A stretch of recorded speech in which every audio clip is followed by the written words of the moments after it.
Hello mga paps, good morning sa inyong lahat. Welcome back to my channel. Sa mga hindi pa nakakapag-subscribe, please consider subscribing. Paki-click po yung subscribe button sa baba and support my channel. Click nyo na rin po yung notification bell para lagi kayong updated. So yun nga, gaya nung nasa title. So itatry natin ngayon yung plastic welding para maayos itong ating headlight cowling ng ating motor na nabili natin, yung Honda Bravo. Ayun, nandun. So nakuha ko ganito na to. Ang gusto ko sanang mangyari, matanggal tong mga strap, tapos i-repaint ko siya ng red para medyo mas presentable siyang tingnan. Kasi yung mga pintura niya talagang faded na rin. Yan. Medyo mahirap maghanap ng pyesa nito na original dahil nagtanong na ako sa Honda dito sa amin sa Honda Bulinaw. Wala na silang parts catalog nito. Although nag-check naman ako sa Shopee, meron namang na-order nito pero hindi na siya original, yung replacement na lang. Kung gusto ko sana i-preserve tong original niya since ito yung original pa niya na cowling. So yung unang may-ari siguro nito ay sinubukan na niyang ayusin ito. Yun nga lang, yung strap nakalabas. Mas okay sana kung nasa loob. So ang gusto kong mangyari is maging malinis sana ito. Yan. So una kong gagawin dito, tatanggalin ko tong mga strap. Yan. Then mamaya try nating i-plastic welding yan gamit itong soldering iron. Tsaka strap din yung gagamitin natin. So umpisa na muna natin. Tanggalin muna natin to, linisin natin yung area, yung mga kaya nating matanggal lang kasi ginamitan na niya ng pandikit din to, tumigas na.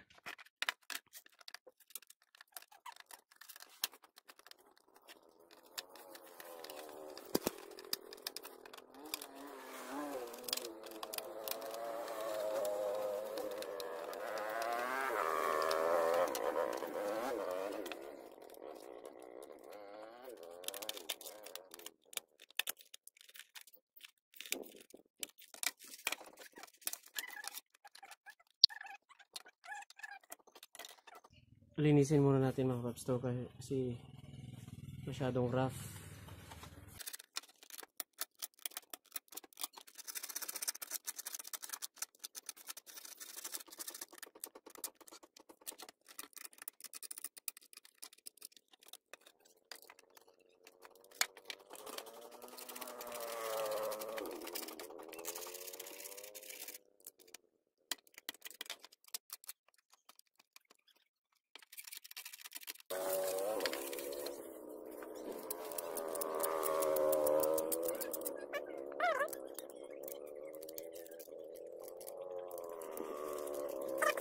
Ang gagawin natin gamit tong soldering iron, so i-welding natin siya.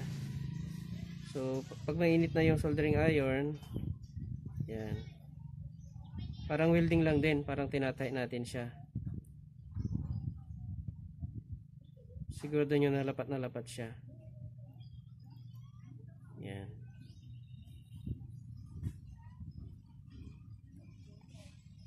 Pagtabi-tabihin nyo lang. Yan. Yan.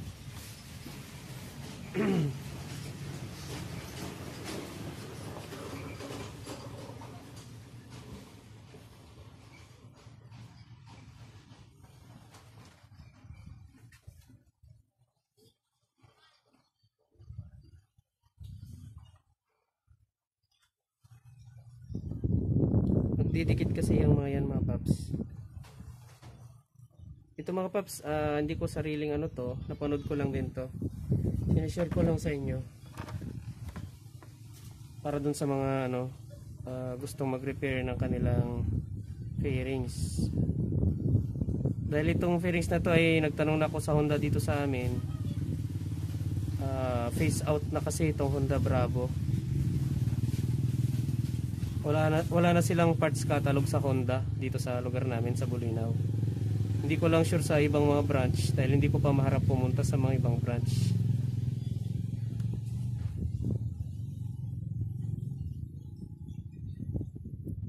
Matibay din to mga paps, kumakapit din talaga siya.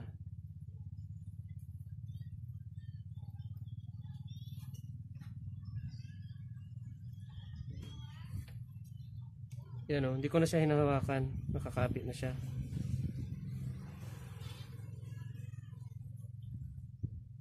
Yan o.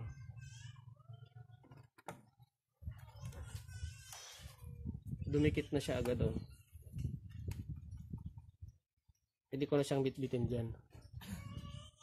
Yan, matibay.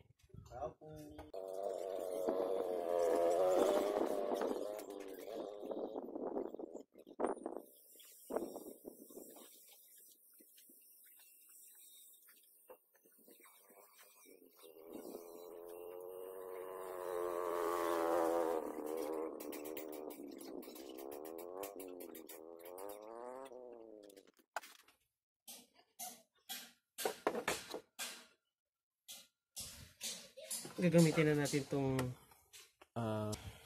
reinforce natin siya mga paps.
Ayun mga paps, tapos na itong itong cowling. So ito yung naging result. Hindi nga lang siya magandang tingnan sa likod, pero mas okay na to para sa akin kaysa naman yung ganito. Ayan o. So napakatibay din niya. Matibay siya. Instead na lagyan natin ng mga strap dito sa harap. So yung iba hindi ko na ginalaw dahil talagang matigas na rin yung pagkakalagay nila. Mamasilyan ko na lang itong mga butas-butas mamaya. Yan. So as of now, itong headlight adjuster naman niya yung susubukan natin idugtong. Ganun pa rin ang gagawin natin. Linisan muna natin yung surface. Saka natin gamitan ng soldering iron. Tapos palamanan natin ng strap. Basag na rin kasi ito. Bukan natin.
So ayun mga paps, medyo nalinis na natin yung surface.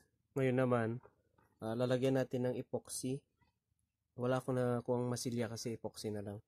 Itong mga butas-butas, tsaka itong mga hindi pantay na surface, itong mga to. So gagamit na lang ako dito ng multi-purpose o all-purpose epoxy. So timplahin lang natin. 1:1 lang yung ratio nito. So hindi ko siya masyadong patutuyuin kasi lilihain ko din siya mamaya. Konti lang yung titimplahin natin, yung sakto lang.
Kabaretas yung buo.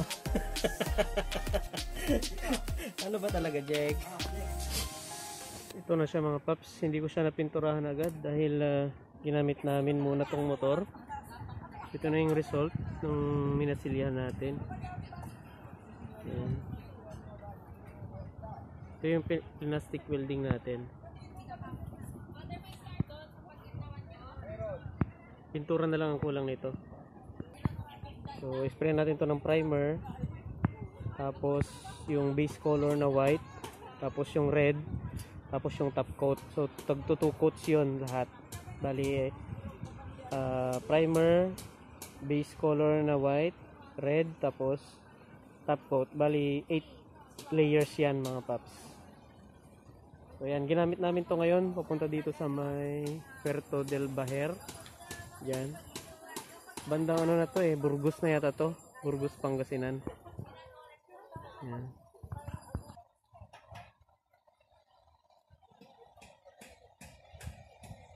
So, dalawa kami ni Mrs. nito. Kinaya naman niya kami. Yan, bravo. Good engine performance ito. Although, syempre 100cc lang. Mararamdaman mo talaga sakyatan yon. Pero kung naka-primera ka naman, kaya naman niya. Ito yung beach nila dito mga paps. Sobrang layo. Ilang beses kaming naligaw. Gumamit kami ng Waze at saka Google Map. Wala, naligaw pa rin kami. Sabi nila maganda raw yung nandun, yung Mary Hill, yung nandoon. Meron daw Blue Lagoon doon, napakaganda daw. At saka view deck siya. Maganda yung view kasi top view, makikita mo yung buong buong seashore. Iba daw yung tanawin doon. Napakaganda nga dito, napakahangin, sariwa. So maganda rin, no? Hindi ko lang ma-video yung travel namin kasi wala pa tayong action camera, masyadong magalaw pag cellphone lang yung gamit. Cellphone lang kasi yung ginagamit ko sa pag-vlog. Wala pa tayong pambili ng action cam. Kasi yung mga kinita natin sa YouTube, kahit pa paano, meron naman. Pero napupunta sa gatas ni baby, ganon. Tapos sa business, pandagdag ng capital. Saka yung iba naman, hindi pa naman kasi kalakihan. Yung iba naman, pinapambili natin ng mga motor na i-restore. So kasama na to, itong binili natin na Honda Bravo. Ayan. So yun lang mga paps, update ko kayo later on kapag napinturan ko na yung cowling. Bye bye.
Ganun. Ay, ganda yung tulog ni